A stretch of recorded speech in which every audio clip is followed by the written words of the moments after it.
Thanks, Lauren. Welcome, everybody. Oh. So yes, my name is M. Wilder. Thank you, Lauren. I am filling in for Sam Davidson today.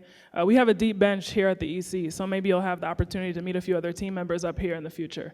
Welcome, everybody. Sam loves to start the day off with just talking a little bit about this slide here, right? So you all know this, just the increase of your probability of success as you learn, fail, iterate, change, and reinvent and implement all the things that you learn as you move through your own entrepreneurship journey.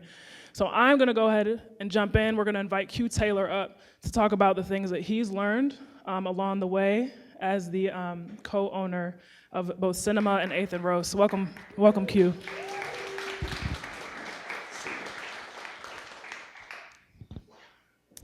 So we are gonna go ahead and get things started. Would love to just start things off, kind of keeping things consistent. When you think about entrepreneurship, who was the first entrepreneur that you met?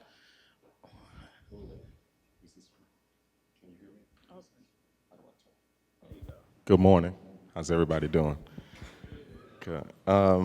So who's the first? That's a tough question. I think from a business perspective, I would say one of my grandfather's best friends, his name was John James, and he was the front of the house F&B guy at a French restaurant in Memphis.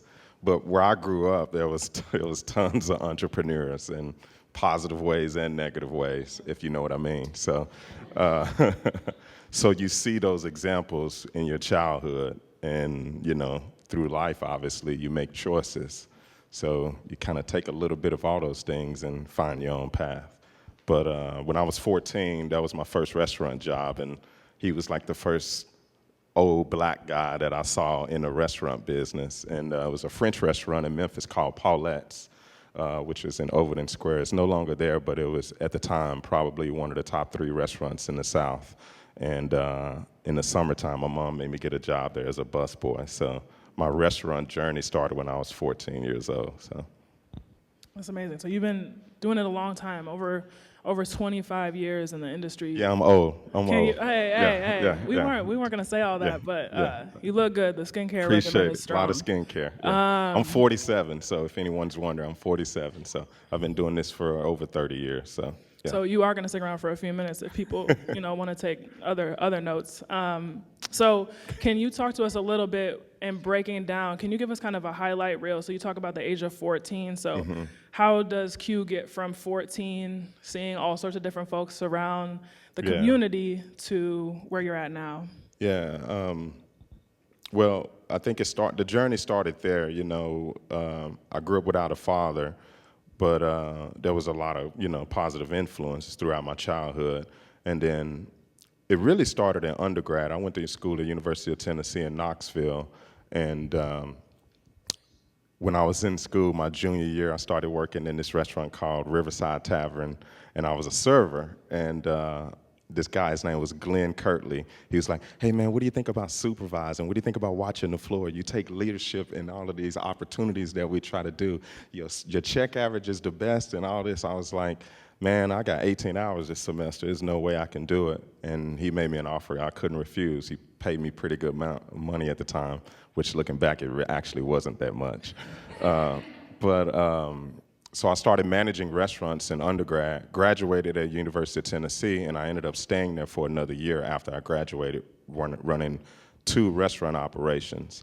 And then a big opportunity came for me really is when I moved to Beverly Hills. A buddy of mine had moved out there the previous year, and he was telling me about how these programs were looking for African-American restaurant, people in the hospitality business of color, of minorities and everything. And I ended up getting a really good opportunity, packed my car up and drove across the country and took a job at this place called the Sofitel on La Cienega, right in the heart of Beverly Hills. I moved to Beverly Hills, and I had been in Tennessee all my life, so I was like, what the hell am I doing?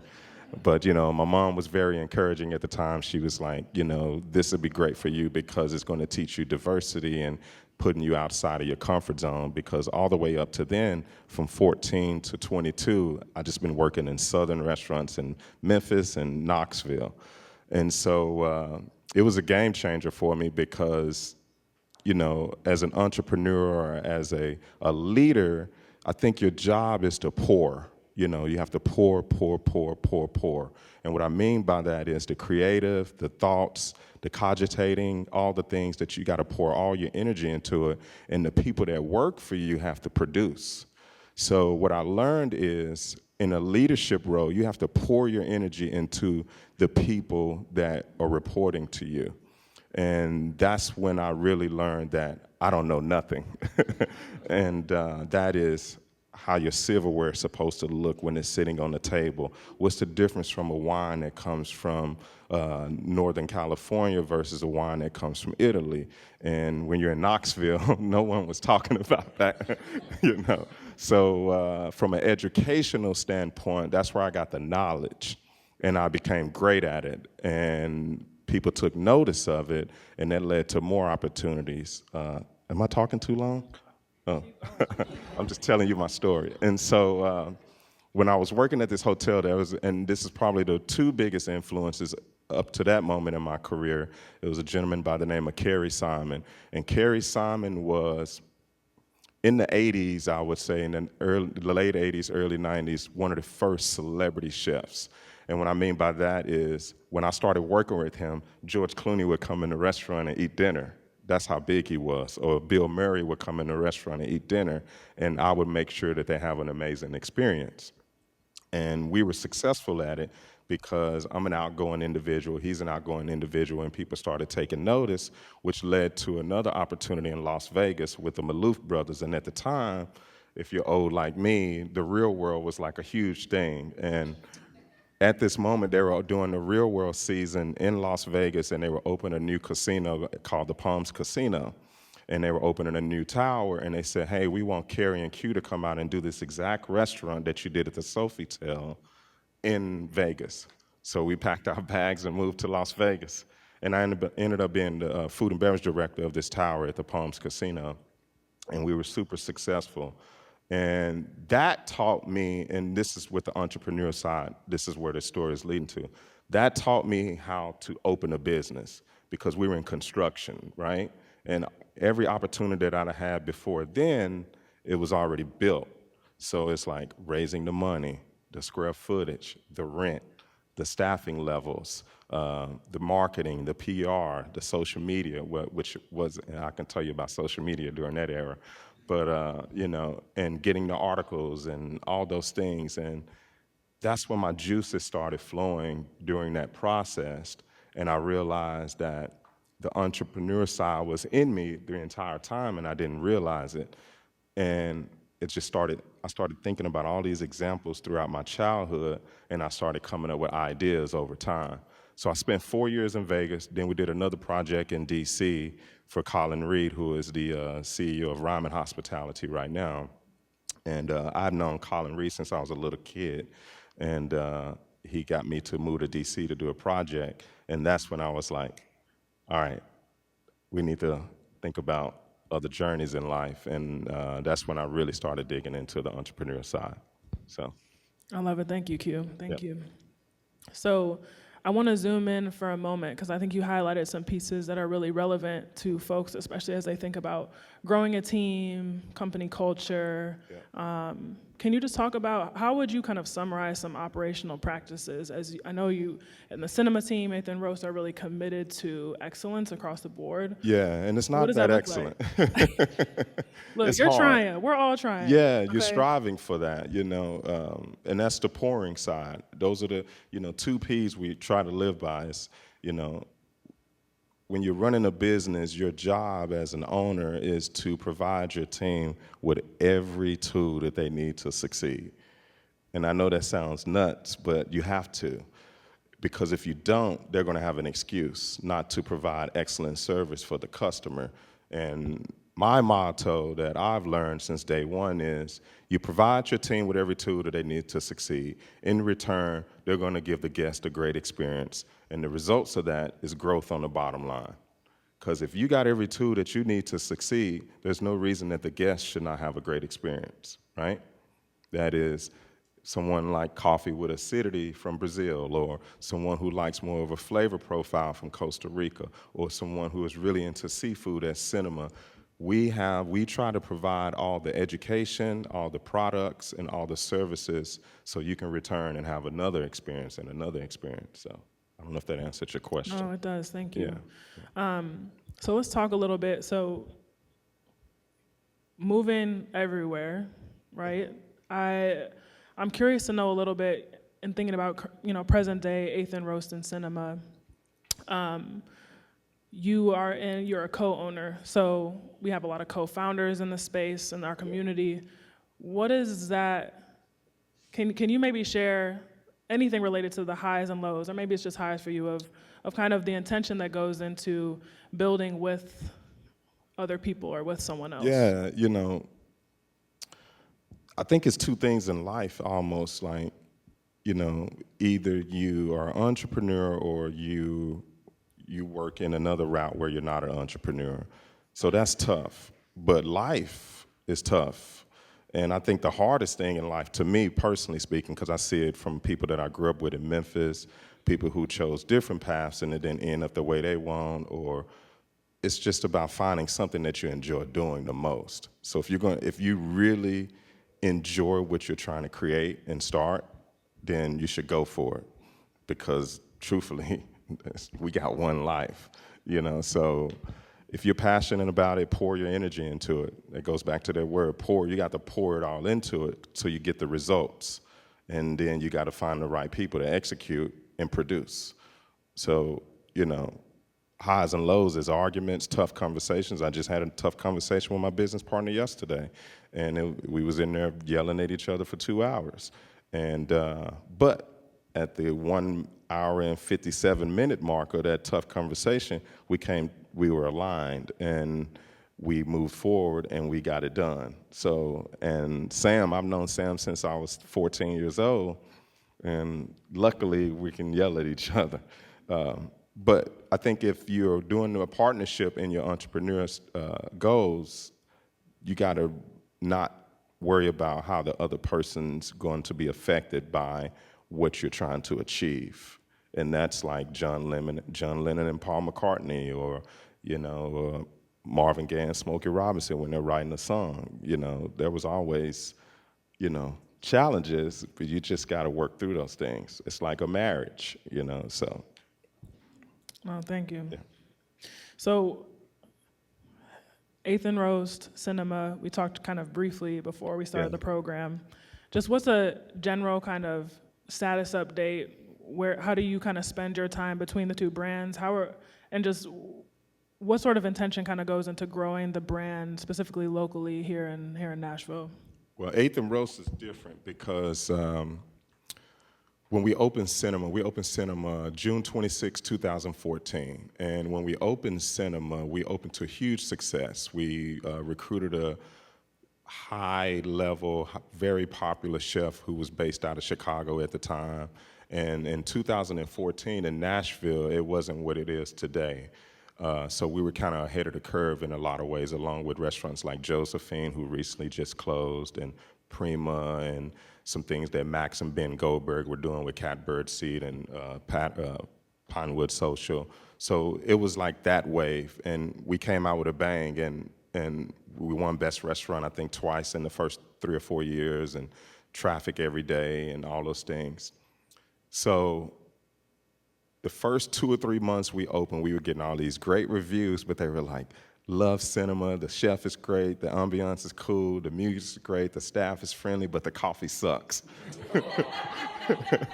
Yeah, and I'll be honest with you, up until then, I had zero coffee journey, zero. I never drank coffee. My grandmother used to drink Folgers. She had this old Folgers can sitting on the stove, and it looked disgusting, but she would drink 10 cups a day. And my oldest brother, Dallas, he would drink coffee all the time, but I never drank coffee. I never smoked cigarettes. I never done any drugs in my life. I was just like, and I've always been like that kid because I always saw the negatives of other things. And so I said, hey man, there's a coffee shop down the street. This lady Lisa, she loves us. Let's just use her coffee. What sucked about that is the coffee that I chose for Sinema, I was really good friends with the owner of that coffee, and I'm not telling you who that is. But so we switched, and then we developed a relationship with the previous owner, Ethan Roast at the time, who's also a great entrepreneur, and we developed a great relationship. And at the time, she was looking to transition out of that part of the company, and she asked us to partner. So Sam Reed, who is my business partner, also has a younger brother named Ed Reed, who is specializing in like financials and accounting and P&Ls and forecasting. And she wanted us to take a look at her books and talk through all these things. And we ended up partnering with her at the time. This was 7, 8 years ago. And we were like, this is a pretty cool product. And she, at the time, we decided to do a partnership, and she wanted to transition out to where we completely bought out the company. And for me, that was a little nerve-wracking because I already had the pressure of making Sinema work, but we decided to move forward. And at the time, I mean, Eighth and Roast didn't have those cups that you're drinking out of. It didn't have any branding, didn't have a website. It was just this store on 8th Avenue across the street from Zany's. And I said, hey, you know, one thing we have to do is brand it, first of all, build a platform, build a website, build an Instagram, Twitter, all the things. And then also, what we need to do is sell the coffee, because the coffee is what's going to make this business successful, not the coffee shop, and use our coffee shop as a marketing tool to sell our product.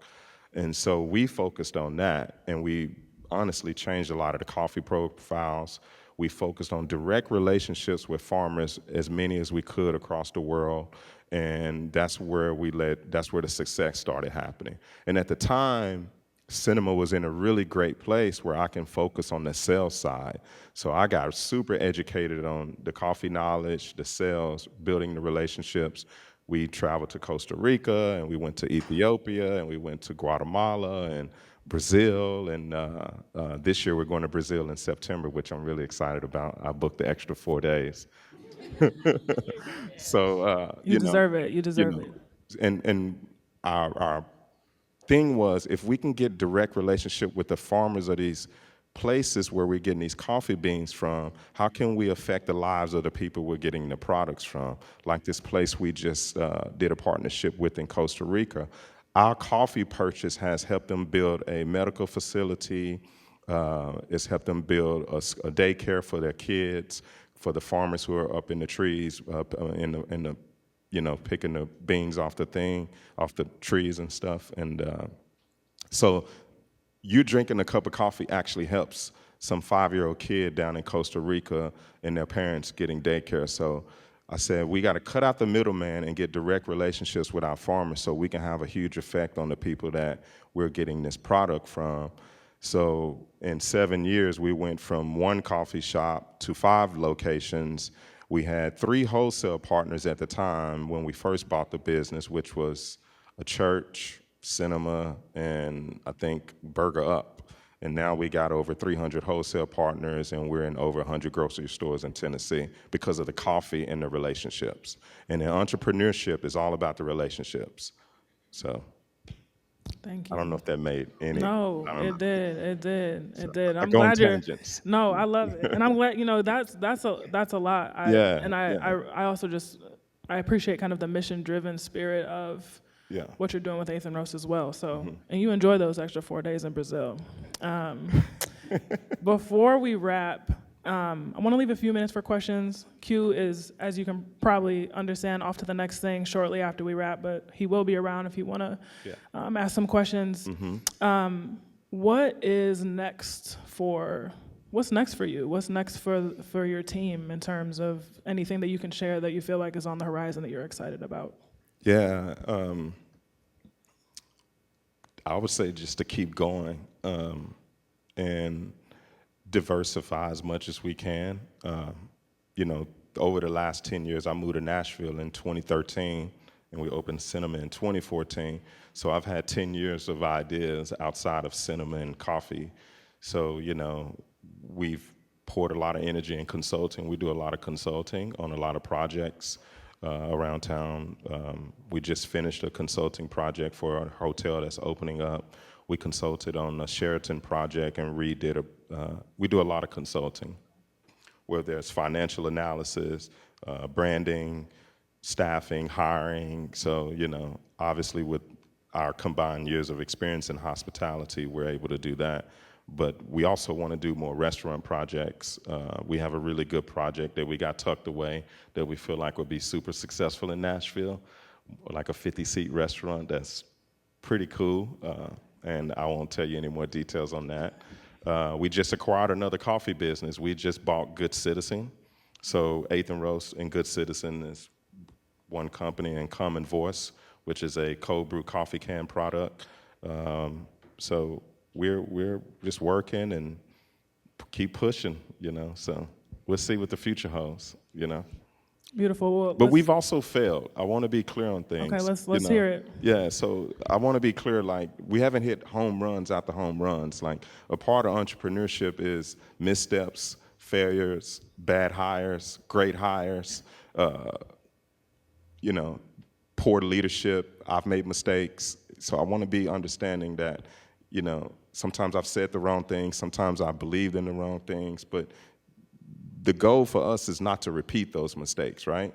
And hopefully you don't make a big mistake where it's damaging to failure across the board. So those things happen in that. But if you believe in the things that you've poured your energy into, you can recover, you can continue to grow, and you can continue to push forward. So we opened a fast casual restaurant 8 years ago, and we were closed in a year. We consulted on a project that our clients wasn't happy with. We picked coffee from different places that we got bad feedback on. And I'm like, man, I really like that coffee. That shit was really good, And 6 people say it was terrible, and then 10 people, So things happen. And, Q, I love that burger. We got to put that on the menu. Hey, Q, just so you know, everybody hate that cheese that you want on that burger. So things happen. And I just want to say, like, if you truly, you got to be honest with yourself. And that's what people are not truthful about. Like, you create these things, you do this stuff, and if you truly do not believe in it, don't do it. But if you like, man, this is my thing. I don't care what anyone say. This is my vibe. I'm going to push forward. I poured all of my heart and soul into it. Keep pushing forward. And what's funny is the things that I truly are honest about, that I didn't believe in, it didn't work out. And the things that I was truly passionate about and truly believed in and truly cared about, success has been behind it. Whether if it was an individual that you invest your training and time into, from that busser who became my general manager to our director of operations, like Seth Wood, who's been with us for 8 years. I hired him. He was just a food runner and a busser at Sinema. Now he's the director of sales at 8th and Roast. And someone else might not believe in Seth. And then next thing you know, everyone believes in Seth. And look at Seth now, from $10 an hour to over 6 figures. And he's only 35.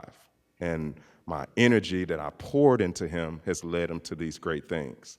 He owns a house, he's married, he's successful. That coffee that we got from this little town in Costa Rica and the good people that we put our energy and relationship into has built a medical facility, a daycare.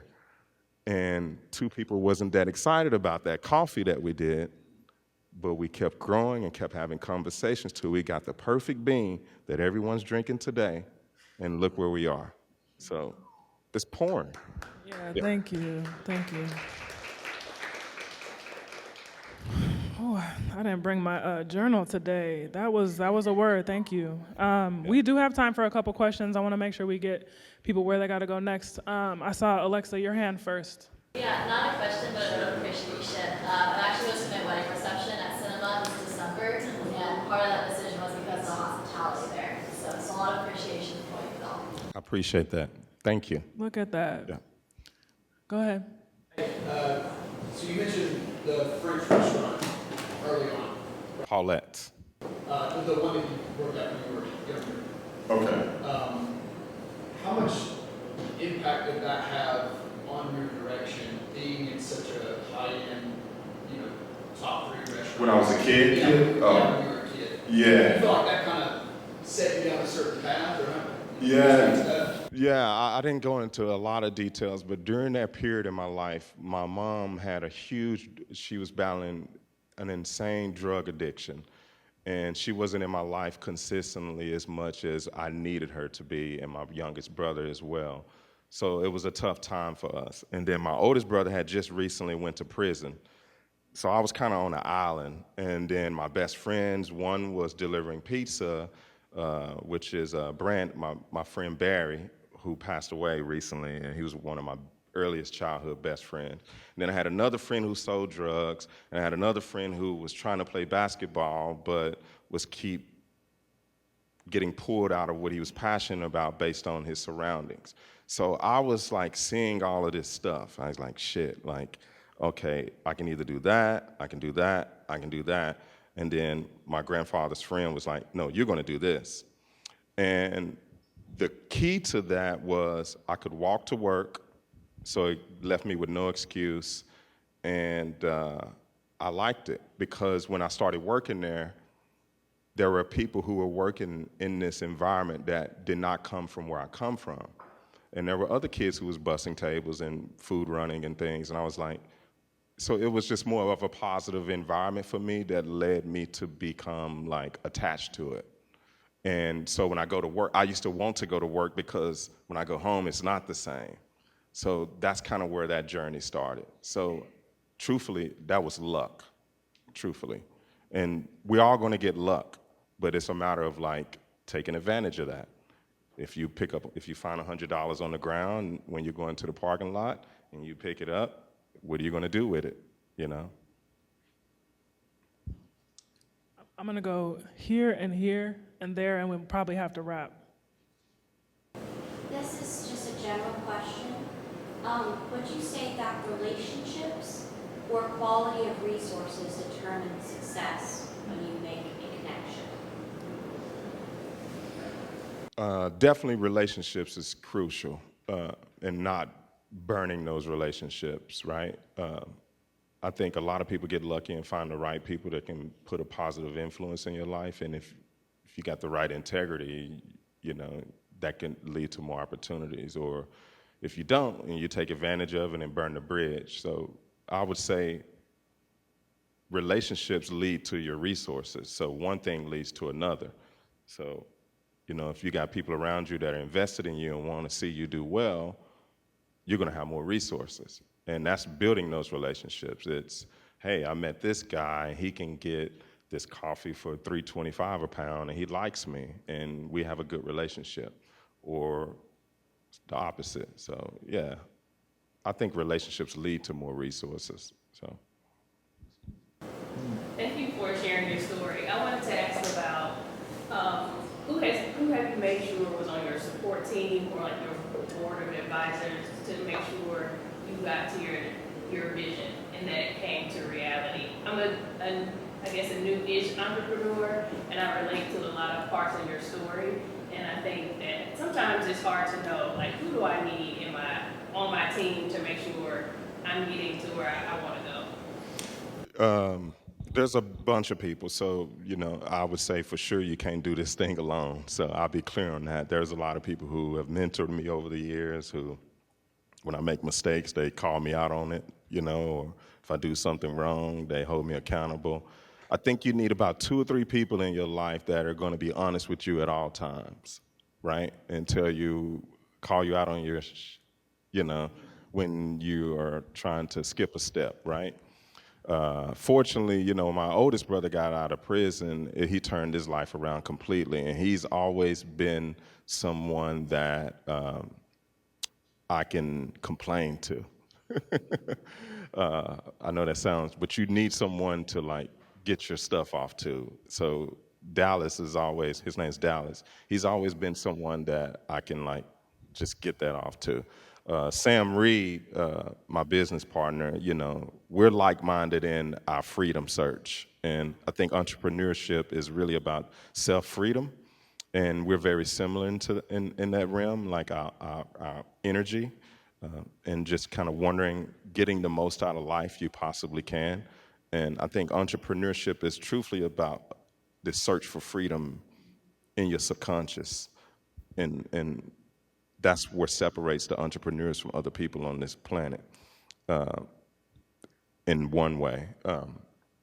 So to answer your question, there's plenty of people that I can use plenty of examples from. Elizabeth Blau, when I started working, and you guys should look that up. She is the entrepreneur female in this country, in my opinion, when it comes to the hospitality world. James Beard nominated, has been a part of insane amount of restaurant success, and I worked for her for 6 years. And strong, like strength. I've never seen someone in this hospitality industry is like her. So she's been huge. So look up Elizabeth Blau. If you're an entrepreneur, like she's great, and she's available. So especially for you females out here, if she's always mentoring women in their search and their quest for entrepreneurship. So I would look her up. She's been very instrumental in my career. I call her all the time, and she always answers. I'm like, hey, what do you think about this? And she calls me now, which is cool. Certain things are turning because I'm still hip to her. So, but yeah. All right, last one. We'll go this way. I'm Natalie with Amazon. What skill are you learning right now online? That's a great question. What skill am I learning right now? I would say right now what I'm working on the most is regrouping my listening. I think over time I felt like I've done more talking than listening. So I'm kind of recalibrating that. So from a personal standpoint, I would say like just putting my phone down and someone wants to talk to me, not doing this. Oh yeah. So, and I think all of us are guilty of that at some point. So personally, I've been working on that a lot. From a business perspective, it's really of emphasis on our national sales. So taking courses, having conversations about how can we get into a restaurant in Chicago, or how can we get in Trader Joe's in New York, or how can we get on Trade with our coffee where you can order subscription and get it delivered to your home. So really kind of getting into the sales side, because I've been looking at financial analysis since college, and I can go to a table and say, hey guys, my name's Q, I thank you for being here. All those things I've mastered in a way, but yeah. Well, thank you, everybody. It's about that time. Q is able to hang for a second. For those of you that want to continue the conversation, Q, thank you so much for sharing Thank time you. with us. Thank you, guys.